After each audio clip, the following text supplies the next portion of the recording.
ఈరోజు సుభాషితం భర్తృహరి నీతి శతకం నుంచి ఒక శ్లోకం పాడాలనుకుంటున్నాను.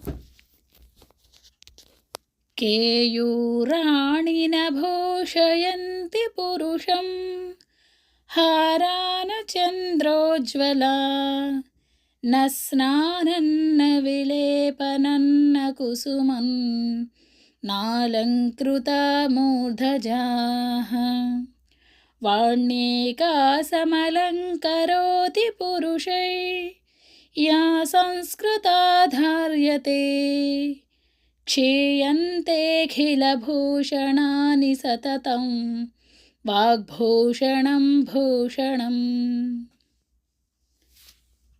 చూడండి ఎంత బాగుందో కదా శ్లోకం. ఈ శ్లోకానికి అర్థం కూడా అంతే చాలా బాగుంటుంది. దీనికి అర్థం ఏంటంటే నేను కింద ఇచ్చాను కానీ ఒకసారి చెప్తాను. మనిషికి బంగారు ఆభరణాలు, హారాలు ఇవేమీ అలంకారం కాదట. పూలమాలలు, పరిమళ ద్రవ్యాలు, స్నానాలు అవేమీ ముఖ్యం కాదట. సంస్కారంతో కూడిన మాటలే మనిషికి అసలైన అలంకారాలట. పైవన్నీ క్షీణించేవే. క్షీణించని మంచి మంచి మాటలే సిసలైన ఆభరణం మనిషికి.